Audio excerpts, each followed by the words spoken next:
ഇന്ന് സംഭവിക്കാനിരിക്കുന്ന കാര്യങ്ങൾ എന്തെല്ലാമെന്ന് വളരെ പെട്ടെന്ന് നോക്കാം. ഇന്ന് ഇത് സംഭവിക്കും. വയനാട് പുനരധിവാസ പാക്കേജ് സംബന്ധിച്ച ചർച്ചകൾക്ക് അന്തിമ രൂപം നൽകാൻ ഇന്ന് പ്രത്യേക മന്ത്രിസഭാ യോഗം. രാവിലെ 10-ന് മുഖ്യമന്ത്രിയുടെ അധ്യക്ഷതയിലാണ് യോഗം ചേരുക. ഭൂമി ഏറ്റെടുക്കൽ, വീടുകളുടെ നിർമ്മാണം, പുനരധിവാസം തുടങ്ങിയ വിഷയങ്ങളിൽ മന്ത്രിസഭാ യോഗത്തിൽ തീരുമാനമുണ്ടാകും.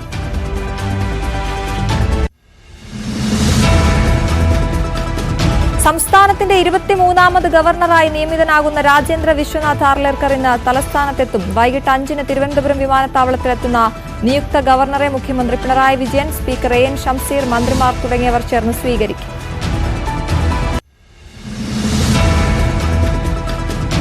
ഉമാ തോമസ് MLAയുടെ തുടർ ചികിത്സയിൽ മെഡിക്കൽ ബോർഡ് ഇന്ന് യോഗം ചേരും. രാവിലെ 9 മണിക്കാണ് യോഗം. 10 മണിയോടെ ആരോഗ്യസ്ഥിതി സംബന്ധിച്ച് ഡോക്ടർമാർ വിശദീകരിക്കും. പുതുവത്സരത്തിൽ KSEBയുടെ ഷോക്ക്. സംസ്ഥാനത്ത് വൈദ്യുതി നിരക്ക് വീണ്ടും കൂടും. ഇന്നു മുതൽ യൂണിറ്റിന് 9 പൈസ സർചാർജ് ഈടാക്കും. KSEBയുടെ നീക്കത്തിന് റെഗുലേറ്ററി കമ്മീഷന്റെ അനുമതി.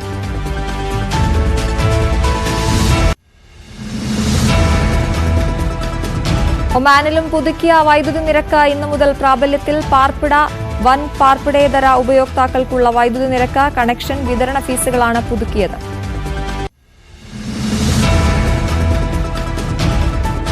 സംസ്ഥാനത്ത് ഇന്നു മുതൽ വലിച്ചെറിയൽ വിരുദ്ധ വാരം ആചരിക്കും. മാലിന്യം വലിച്ചെറിയുന്ന ശീലം ഉപേക്ഷിക്കാനായി ആസൂത്രണം ചെയ്തതാണ് പദ്ധതി.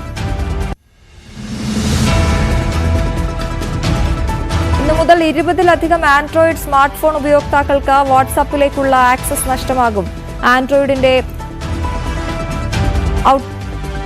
ഔട്ട്ഡേറ്റഡ് ആയിട്ടുള്ള കിറ്റ്കാറ്റ് വേർഷനിൽ പ്രവർത്തിക്കുന്ന സ്മാർട്ട്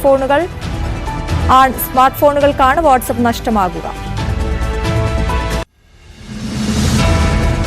വാട്സാപ്പിന് ഇന്ത്യയിലെ എല്ലാ ഉപയോക്താക്കൾക്കും വാട്സാപ്പ് പേ സേവനം നൽകാൻ നാഷണൽ പേയ്മെന്റ് കോർപ്പറേഷൻ ഓഫ് ഇന്ത്യയുടെ അനുമതി. വാട്സാപ്പ് പേയ്ക്ക് ഇനി മുതൽ ഇന്ത്യയിലെ മുഴുവൻ ഉപയോക്താക്കൾക്കും UPI സേവനങ്ങൾ നൽകാൻ കഴിയും.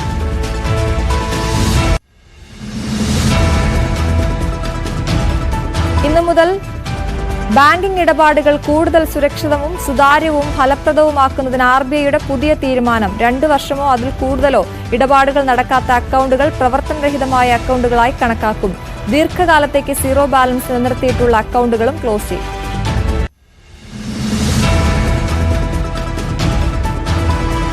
സന്നിധാനത്തേക്ക് കാനനപാത വഴി വരുന്ന ഭക്തർക്ക് അനുവദിച്ചിരുന്ന പ്രത്യേക പാസ് ഇന്നു മുതൽ നിർത്തലാക്കും. തിരക്ക് പരിഗണിച്ചാണ് തീരുമാനം.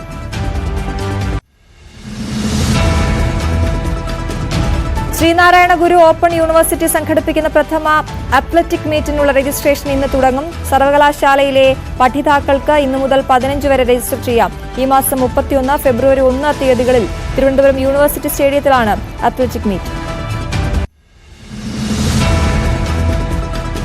ഒറ്റപ്പാലം പാലപ്പുറത്തെ തീവണ്ടി യാത്രക്കാർക്ക് പുതുവർഷത്തിൽ തിരിച്ചടി. പാലക്കാട് ഷൊർണൂർ പാതയിലെ പാലപ്പുറം ഹോൾട്ട് റെയിൽവേ സ്റ്റേഷൻ ഇന്നു മുതൽ പ്രവർത്തിക്കില്ല.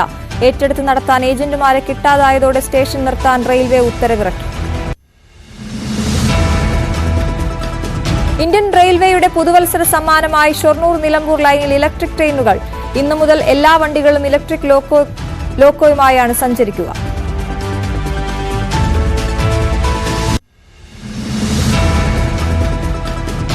ആറുവരി പാതയിൽ കുറ്റിപ്പുറത്ത് വാഹനങ്ങൾ നിർത്തിയിടാൻ ഇന്നു മുതൽ സൗകര്യം. കുറ്റിപ്പുറം പാലം മുതൽ ഹൈവേ ജംഗ്ഷന് സമീപം വരെ റോഡിന്റെ ഇരുവശങ്ങളിലുമായാണ് വാഹനങ്ങൾ നിർത്തിയിടാൻ സൗകര്യം.